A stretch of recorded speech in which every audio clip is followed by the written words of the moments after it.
there are two ways that you can approach the month of Ramadan. Sometimes you approach Ramadan, you go through this month, and you just do a lot of good deeds, different good deeds. Sometimes you approach it in a more focused manner. And this second approach, brothers and sisters, our scholars teach us that it will take you much further than the one who just comes through the month of Ramadan. He just does a bunch of good deeds, but he doesn't bring any fundamental change to his life. He doesn't change his characteristics, doesn't change who he is.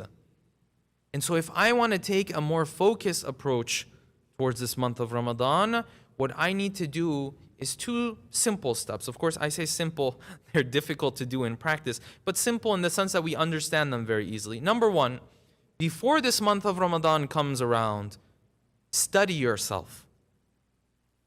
Take a hard look at who you are. Take a hard look at your characteristics. Take a hard look at where are those situations where you end up doing haram.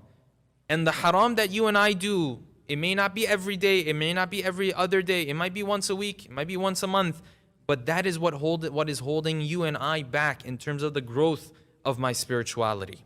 If I want to truly grow from a spiritual perspective, I can't do it with a life where there is sin mixed in with my good deeds. My good deeds will not have the proper effect when I mix in sin. So before Ramadan comes around, I have to study myself.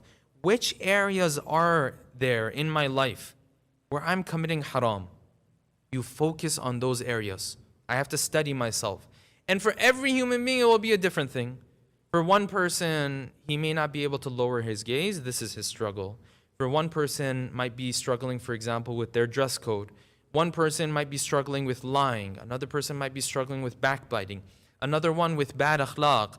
Another one, for example, with the type of jealousy that leads to them acting jealous towards others. Another person, you and I have to look into our lives and study ourselves and see what areas are there or what deeds are there that I'm committing that are haram. And then number two is to have a focused plan in the month of Ramadan to use the atmosphere in Ramadan to eradicate those habits from my life. These are the two simple steps that you have to take. If someone approaches Ramadan in this focused manner, he will come out of Ramadan. On the other side of Ramadan, a different individual. He won't be the same individual who just did a number of good deeds in the month of Ramadan. Unfortunately, the majority of us, that's how we benefit from Ramadan. No, you go through Ramadan and you change who you are by studying those areas you have to focus on and then focusing on those areas. And yes, the a'mal that you do, the extra, acts of worship that you do, that's all extra. You do as much as you can. And you are not to pressure yourself in that regard. You are to pressure yourself when it comes to your wajib and haram. You are to pressure yourself when it comes to the fundamentals of religion. Because there's no spiritual growth if I'm living a life where there is sin and haram mixed in with my good deeds. As much as I want to grow, these sins every now and then, they will pull me back down.